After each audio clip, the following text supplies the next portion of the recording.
laawol kisal ko laawol peewal e ɓantal. أعوذ بالله من الشيطان الرجيم. بسم الله الرحمن الرحيم.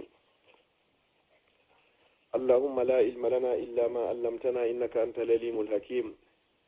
وتب علينا يا مولانا إنك أنت التواب الرحيم. رب اشرح لي صدري ويسر لي أمري واحلل عقدة من لساني يفقه قولي. وبالحق أنزلناه وبالحق نزل. اللهم أرنا الحق حقا وارزقنا اتباعه وأرنا الباطل باطلا وارزقنا اجتنابه. اللهم اجعلنا من الذين يستمعون القول فيتبعون أحسنه. أولئك الذين هداهم الله وأولئك هم أولو الألباب. أما بعد هراي مسي بجول بتدير بالإسلام. هراي هنك كيكي لو من سلمني وسلمنا والإسلام سلمنا ويمبي الجنة كالجنة يترى الله يلا ودين فومي دين هركون جابي يمبي الجنة. هراي هنك دين فوتي عند جمعة كيكي دو في بيان ميدي وودون إن شاء الله. هراي يو راديو يتي راديو لاول كيسال yalla hisin radio on hisina udituɓe o sincuɓe o radio e wonɓe kippude fi o radio ɗo e wonɓe jannude e makko e wonaɓe jannede e makko e wonɓe waajede e makko e wonɓe waajade e makko e kala wonɗo finance ude mbuɗu mum ma finance mbuɗu muɗum ila yawmil qiyama waɗana kamandakal moƴƴal ñande tawata jawdi ɓiɗɗo nafata sina on ardo ko Allah e ɓernde hisude sirko ɓawo ɗum ɗo inchallahu haray meɗen jarna musidɓe meɗen ɓen fop kala ka ɓe wawi wonirgol e hoore aduna on inchallah haray en torino ballal haray fi ko wallitore fi machine ji ko wawete gollitirede fi o radio ɗo haray jawle noon ittama iwri cenɗe ɗen fof aduna Allah on fop haray mo ɓe wawi wadde waɗay ɓe mbuuɗi ɗiɗi mbuuɗi tati hay wawi timmingol montan ko lan faalameɗen kon haray machine ji ɗin sodama ordinateur ji ko landano kon haray mbuuɗi gooti no luttuɗin kan no lutti machine ji haray woni ko ɗi sodaka taw joni noon haray inchallahu haray ɗum noon kadi haray no ko laawol haray ko sodete ɗum bi isnillahi taala haray si ɓaawo feƴgol ɗum ɗon haray miɗo toro musidɓe ɓen fof kadi haray kala waaway ɗo wallitade kadi fi chargangol musidɓe meɗen ɓen haray ngal dambugal ɗon haray ngal udditi haray no andirɗon noon si tawi ko wano enen ga Europe o ga ma ha Amérique on ga ha to jina goɗɗo yo chargane téléphone on kono so tawi joni hara ko wano Afrique to haray ko ɓuuɗi wona yoɓede ɓe chargane téléphone on fi yo wawa noddugol joni heɗoɗen darsji maɓɓe ɗi wano andirɗen noon alhamdulillah Allah no neminiri radio on nema molanaɗo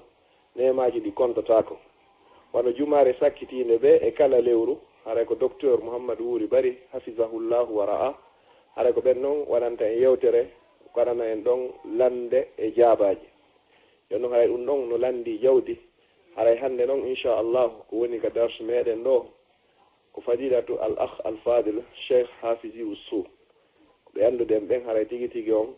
haray ceernoɓe molanaɓe mokobaɓe ka banggue dina mooda tooliɓe ka meɗen lagine haray hande kamɓe waɗanta en yewtere nden haray e o radio ɗo bi isnillahi taala haray hawnaki kaɓe yewtata en haray ko fi wondigal ko honno goɗɗo hani wondirde e julɗo musidɗo makko ma ko honno goɗɗo hani wondirde emo wona julɗo ma ko honno kadi julɗo wondirta emo wona julɗo ma ɗum hakkude julɓe ɓen hakkudeji maɓɓe tigui ko honno ɓe wawata wondirgol haray si muuyowo muuyi ko nde yewtere ɗo e ko nanditata e mayre woni ko ɓe waɗanta e ɗo yeru ko Allah subhanahu wa ta'ala woni ko newnani ɓe haray noon hiɗen toro subhanahu wa ta'ala on yo Allah arsikiɓe kamɓe cheikh hafisi Yusuf yi'utugol tawata ko yaadi e deftere Allah e sunna nelaɗo makko sallllahu alayhi wa sallam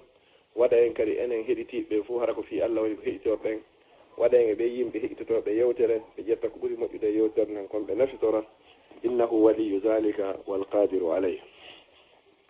haray so tawi ɗum noon haray feƴƴi inchallahu haray no andirɗen noon ko Allah subahana taala ko daali ko halagal mawta wal hayata o tagi mayde nden o tagi gurdan ɗan liyabluwakum fi yo jarribo on ayyukum ko hombo e moɗon ahsanu amalan haray woni ko ɓurata moƴƴinde golle haray mi hollita ɗo ka radio ɗo inchallahu ɓe anduɗen ɓen Bruxelles ɗo oustage Ahmadou Ba andiraɓe oustage Ahmadou Ba Bruxelles ɗo hara inchallahu baba en maɓɓe haray hino faati hanki haray meɗen toraniɓe du'a wondude yewtude kala faatiɓe ɓen fof julɓe ɓen yo Allah fewne yaafoɓe yo Allah taw hara ko yaafede nden woni ko aditi haray lajangal. haray si ɗum noon feƴƴi inchallahu haray ko yewteten ɗo o radio laawol kisal ɗo kadi imo jogii projet ji ɓuyi programme ji ɗin fof hara na darsuji ɗi ɗo tun kadi ko yowndiri ka meɗen e kawata ɗo kadi haray ɓe sonnaɓe ka laawol kisal ɗo inchallah hiɓe nangi projet o moolanaɗo ko tawata o wawa e nafude julɓe ɓen fof ka meɗen inchallahu duhiɗo e suddiɗo tentini kadi haray ko yowndiri haray fi suddiɓen kon haray hiɓe heɓɓi programme inchallahu bi isnillahi taala fi waɗugol clinique haray ka meɗen fi wallitago sonnaɓe ɓen ka jibingol ɓay haray ɗen andi soñjaji hino woodi e muɗum moƴƴa sonnaɓe ɓen hiɓe soñjo moƴƴa si hewti ka jibingol haray saabu mankugol feere nden e mankugol machine ji ɗin nda wandu mankugol wawgol CV ji ɗin examen ji ɗin joni noon haray hiɓe jonnidirde juuɗe haray kala wawa e ɗo wallitade kadi haray noon fimuran ɗum ɗo wawata yarugol yeeso haray inchallahu so waɗi haray waɗani hoore makko wama tugaddimu li anfusikum min khairin tajiduhu inda Allah kala ko ardinan ɗon hoore moɗon immorde ko moƴƴi on taweɗo yawmal qiyama hay so tawi ko mbuɗu goto waɗɗa e nder muɗum inchallahu Allah ko yoɓay ma ko moƴƴere so tawi hara anniye on hino laaɓi yo Allah moƴƴin anniyeji meɗen ni haray so ɗum noon feƴƴi haray musidɓe julɓe tedduɓe haray konno mi andintinta ɗon kadi haray enen ɓe wonɓe wuurude Occident Europe ga ha Amérique haray Allah jarribore ɗum wuurugol e ɗe leyɗe no woodi nemaji ɓuyi nemaji tawata hiɗe wuuri e nder majji ɗo ka meɗen fewndu ɗo ni hara ɗi weeɓa ton ɗin nemaji ɗon noon ko nemaji molanaɗi si tawi en ƴettiɗi en gollitiriɗi diina allahu subhanahu wa ta'ala ko haray ɗi woni nema sen jetti en daari weeli foti on en gollitiriɗi hoore laawol ngo Allah subhanahu wa ta'ala yiɗa yarlaki haray ɗi woni nigma haray ɗi wonanayi e lette yo Allah dande nemaji ɓuyi hino gano tawa hara hiɗen mankiri enen ka meɗen kono alhamdulillah subhanahu wa ta'ala Allah jarribiki en argol ɗo ndaarugol jarribago en ndaarugol sen yettaymo e sen yeddaymo yo Allah waɗu e yettoɓe hara wonaade e yeddoɓe ko tawa ɗin nemaji nen ko nemete ko wiyete kon hoolare sécurité ko tawata hino sanɗi moƴƴa ka meɗen fewno ɗo yo Allah sanjan en enen kadi leydi lagine amma wona ɗo a wona e ɗo haray ɗo fonti a hula hay e hunde sina ko wiri ko Allah subhanahu wa ta'ala haray ɗen hani weltanade Allah subhanahu wa ta'ala on weltano mawɓe meɗen kadi weltano yimɓe leydi kadi ka wonnen ɗo kadi haray so ɗum no feƴƴi nemaji koye bange cellal a wona e ka meɗen haray ɗa jogii feere nden kono a heɓata ko wawata ñawdade hara hino timmi hara laaɓat hino woodi e muɗum yo noon so jarriborima o addima e nder ɗum ɗo kadi tawata hiɗa e nder on nema ɗon labtaneji mawniɗi no woodi lekkele hino woodi jannguɓe fimum andi fimum kadi hino woodi tawata a wawa e ñawdade si tawi hara hina balɗe maɗen tu woni ko lanni ko pellete a wawa e heɓugol lekki ɗum ɗo gay ko nemagomo bani adama on hani yettugol mo si ɗum ɗon feƴƴi hande kadi nemaji noon hande gay nema ndiyan nema kuran nema ñameteji ɗum ɗon la yo addu wala yussa wawata ko limade wawata ko moftade andugol ko jeluno ɗiɗo fop noon Allah subhanahu wa ta'ala o waɗani en ɗi fiyen wawu gollitirgol ɗi ha gayna rewen mo kanko Allahu subhanahu wa ta'ala sen ƴetti ɗiɗo fop en neminike ɗi ha en gayni en yettimo kanko Allahun inni o ɓeydanayi en ɗum woni ka deftere makko bada auzu billahi min alcheytani rajim o ini la in shakartum mi wondi son yettilan en hemaji komi nemini on kon la azidannakum mi wondi mi ɓeydanayi en Allah waɗe yettoɓe Allah hara waɗade en yeddoɓe mo bon haray so tawi ɗum ɗon kadi fof feƴƴi haray ko honno mi andintinta hoore an mi andintina musidɓe ɗo heeɗiɓe nde yewtere ɗo kala kaɓe wawi heɗorade nde haray ko wata e weddito e fi diina ko tagiraɗen kon e muɗum wata leyɗe porto ɗen janfo en anditen si tawi hande hiɗen ari leyɗe porto hiɗen ari ɗaɓɓere Allah jarribori en gama ka ga fiika meɗen ɓutta soñjaji hino woodi toon aari ɗo ɓuttu heɓike andu hino woodi kadi ka hootata ko imma a hooti toon ko yaawi ma a hooti toon ko neeɓi kono pellete ko a hootowo no woodi noon ka hootete kadi hara hina lagine hay so tawi ko lagine kadi wonnoɗa hino woodno ka hootaynoɗa ko to wiyete laakara ko tonku mayde nden ko pellet nde ƴettitayɗa nde ƴettitama an kadi joni noon eto tawata nde hinde ara haray o nema ko wonɗa e muɗum ɗo a wakkilike ɗum ɗo a gollitiri dina Allah subhanahu wa ta'ala ko o tagirma kan fi muɗum wa yalla o dalika deftere makko wa ma khalaqtul jinna wal insa illa liya'budun mi tagirar jeyɗi jinnaji ɓe yimɓe hay e hunde na fi piiji ɗiɗi na fi piiji tati ko sabu hunde wotere pet ko fi haayoɓe wawan rewgol ko ɗum ɗon hadafu on e halqul insani on ko li ibadatillah ko fi yo waw rewgol Allah subhanahu wa ta'ala yalla nenoma kon wawi mo rewgol kadi hara ko yaadi e deftere Allah e sunna nelaɗo makko on sallallahu alayhi wa sallam haray so ɗum ɗon feƴƴi komi woni yodde ɗo kon ko haray ha cheikh en ɓe naata haray mi annintina kadi sen ari ɗo Allah jarribori en kadi heɓugol ɓiɓɓe ndi leydi hiɗen hani dartade daro no dartoɗen noon dariɗen noon wakkiliɗen ha ɓiɓɓe ɓen ɓe heɓa ko ɗon kay han en darade darta kadi wakkilo moƴƴa kadi fino ɓiɓɓe ɓe ne'ire kadi e hoore laawol Allah e laawol nelaɗo makko on sallallahu alayhi wa sallam ko honɗum woni ɗum noon ko jannugol ɓe no ɓe wuurira janna ɓe kadi no ɓe maayira andina ɓe Allah andina ɓe annabijo Allah andina ɓe ko fi ɗum ɗo woni ko ɓe tagira andina ɓe kamɓe kadi pellet ko ɓe maayoɓe andina ɓe wondema ko ɗum ɗo woni diina l'islam andina ɓe Allah andina ɓe deftere Allah nden e sunna nelaɗo makko on andina ɓe ko hommo woni annabajo maɓɓe o andina ɓe wondema kadi pellet kala ko ɓe watta kon fo e hoore o aduna ko ɓe eto ha wawa yaadugol e diina kan ɗum ɗo noon fay ɓe wawi faamugol ɗum ɗo o si tawi nene jon e babajon hiɓe faami ɗum ɗo hiɓe gollitirde fayɓe ɓen kadi yiyay ɗon ɓe ñemba ɗon ɓe ekkito ɗon ha ɓe wawa ɓe woowa ɓe mawna ɓe janɗa e nder muɗum si tawi noon ɓe yirari ɗum nene ɓe yirari ɗum baaba haray kamɓe ala hande kadi hay nokku kaɓe wawata ekkitade haray noon ɓe ɓiɓɓe ɓe Allah subhanahu wa ta'ala woni ko luɓi en ɗo Allah aynin en ɓe o halfin en ɓe o landitoyte en kadi fi maɓɓe ko ɗum nela sallam maki kullukum ra'in wa kullukum mas'ulun an ra'iyati on fo moɗon kon ayninaɓe on fo on landitoyde kadi yawmal qiyama fi ko aynina ɗon kon fi muɗum gorko on o landitoyde fi ɓeygu makko o landitoyde fi ɓiɓɓe makko ɓen sonnajo on kadi o landitoyde fi moodi makko o landitoyde fi ɓiɓɓe makko ɓen o landitoyde fi suudu moodi makko nun o landitoyde kadi fi puiji moodi makko ɗin ka nder suudu ko ɗum haray en fof hiɗen aynina mo ɓe meɗen landitoyde yawmal qiyamati fi ko aynina kon fi muɗum ko ɗum so tawi nelaɗo sallallahu alayhi wa sallam eɓe heewno makugol wondema wo ko ɓuri moƴƴude e moɗon fof ko on ɓurɗo moƴƴude ka ɓeygure muɗum ɓeyni noon ko kamɓe ɓuri moƴƴude e ɓeygure muɗum maɓɓe nden fof haray ɗum noon ɓiɓɓe ɓen haray ko yaka seede meɗen ko kalifuji meɗen Allah daalika deftere makko ɓaɗa auzu billahi min alcheytani rajim ya ayyuha allazina amanu ko onon yo gomɗinɓe anfusakum dande hoore moɗon wa ahlikum dandon ɓeygureji monɗen naara yiide danda hoore ma ha gasa danda ɓeygure maɗen kandi gawko wiyete yiide jahannama ɓeyne wosa daɗi a dandari haray a daɗari ko woni daɗuɗo ko daɗuɗo ha gayni yilti kadi dandi joni noon ko honno dandirta ɓeygure ma nden naya ne'irɓe tun ñamugol e ɓornagol e holtugol e hoɗugol e ñawdagol naya ne'u ɓallidin tun ronka ne'ude ruuhu on naya ne'uɓe fiyo ɓe janɗu fi aduna ɓe ronka ɓe ne'ude fiyo ɓe janɗu fi laakar so ndaari joni annabaɓe ɓen e karamokoɓe feƴƴinoɓe ɓen fof si ɓe falanoma wasiyade hewtito ko ɓe maaya nde ɓe wasiyo so ƴetti wasiwano so annabi yaqub alayhi salam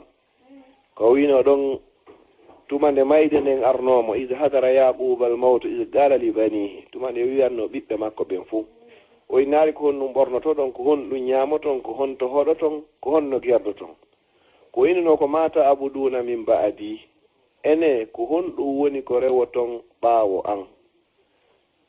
on say ɓe inni na abudu ko mi rewata ko ilaha ka ko reweteɗo maɗa on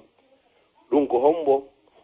moɓe rewayno o ɗum baabira e ma annabi ibrahima annabi ismaila ishaqa on noon ilahan wahida wa nahnu lahu muslimun haray ko on noon woni ko mi rewata olle ilahan wahidan on ko reweteɗo goto o inni wa nahnu lahu abidun menen haray ko on ɗon woni menen kadi komin yenkinani haray ko ko ɓiɓɓe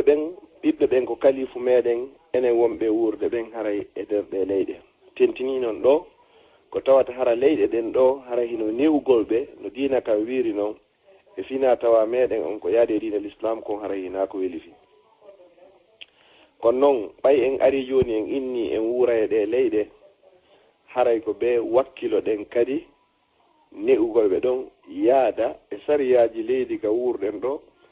yaada kadi e sariyaji diina meɗen ko tagira ɗen kon fi muɗum haray ɗum noon ko waɗɗi ɗum ko waajibe hoore meɗen Allah o lantato en fi muɗum aray si tawi haray ɗum ɗon feƴƴi ka nediji ko wakkilagol kadi fi ɓe nguureji ɗin fopp en général huuɓita ɗi fopp kadi wakkilo hattirde e wakkilagol haqqeji maɓɓe ɗin ko hanɗa timminande ɓe nguure nden kon fof haray timminanaɓe hay si wawade timmugol ko mais ko moyen heɓa 90% ko wakkiliɗa e muɗum ko lutti kon toroɗo Allah subhanahu wa ta'ala waɗa du'a on yo Allah o fewnane toroɗa Allah ko wiyete kon al-sabatu haray tabitugol haray ko Allah woni ko fewnata annon ko a ƴettu asbabuji ɗin sa ƴetti sababuji ɗin acca noon haray hande kadi ko lutti kon e juuɗe Allah subhanahu wa ta'ala ko kanko woni fewnowo yo Allah o fewni en o fewnana en tabinta en hoore l'islam haray so tawi ɗum noon feƴƴi haray komi sakkitorta ado inchallah ɓe salmingol haray goto e karama ko ɓen haray ɓe inni wo haray de ko wiyete neɗɗo gañiɗo neɗɗo toniɗo e hoore o aduna ɗo wo haray ko yimɓe tato ɓen ɗon ɓe gañike ɓe heeɓi bénéfice sabu ko ɓe ari kon e hoore o aduna ɓe inni wo arano on wo ko man taraka duniya qabla an tatruka ko kala on etiɗo ha acciti aduna ko adi aduna on accitudemo o anda pelle to o wuuri o mayay o gollana laakara wono wone wakkere hande noon fi gollirangol aduna oɗo haray o gañike amma haray ɗiɗaɓo on o gañiɓe ɓen kadi e hoore o gurnan aduna wo ko man barra walidayhi qabla an yufariqa ko kala on ɗigganɗo nene mum e baaben muɗum o ɗoftiɓe o teddiniɓe o yanganiɓe o kurkaniɓe o teddiniɓe o jonnitiɓe haqqeji maɓɓe ɗin ko adi o sertugol e maɓɓe oɗo kadi haray ko gañiɗo sabu ko arno kon e hoore o aduna ɗo hay si tawi ɗon hara hina e julɓe haray hiɗa hani moƴƴade e maɓɓe waɗo Allah subhanahu wa ta'ala on daaliri noon wa sahibuhuma fi dunia ma'rufa wo haray tammo on kadi hom woni gañiɓen ɓaawo ɓeeɗo ɗiɗo o ko man arda khaliqahu ko kala o weltinɗo taguɗomo on ɗum ko Allah subhanahu wa ta'ala qabla an yalqah ko adi a fottoygol e makko ko adi a yiidoyde e makko haray oɗo kay ko neɗɗo gañiɗo sa weltini Allah ado a mayde sa weltini Allah ado a tawoydemo sa weltini Allah ko adi a fottude ko wiyete kon e caate fottugol e mayde fottugol e o wiyeteɗo malakul mawti warayɗo on hara Allah hino weltanima haray a natoray ka ɓeɓe Allah subhanahu wa ta'ala on yewtata fi mum inna allazina qalu rabbuna Allah thumma istaqamu tatanazzalu alayhim almalaika alla takhafu wa la tahzanu wa abshiru bil jannati allati kuntum tuwadun haray ɓeɗo ɓe inni haray watan hulu watan suno ta hulu ko accuɗon aduna kon taw hulu kadi woni ko tawoyɗon kon ko menen wonno weldiɓe moɗon men ka adna ko menen kadi woni ko jaɓɓoyto on ka lakira ko ɗum woni nahnu awliya'ukum fil hayati dunya wa fil akhirah oui haray ɗum ɗo ko ɗum ɗo wiyete gurdan ko ɗum ɗo woni ko yela turki Allah subhanahu wa ta'ala on yo Allah okku en battane moƴƴo o okka en timmode labande haray mi dara wono ɗo inchallah hawnaki haraɓe hewti aqulu qawli hadha wa astaghfirullah li wa lakum fastaghfiruhu innahu huwal ghafurur rahim wassalamu aleykum wa rahmatullahi wa barakatuh laawol kisal ko laawol peewal e ɓantal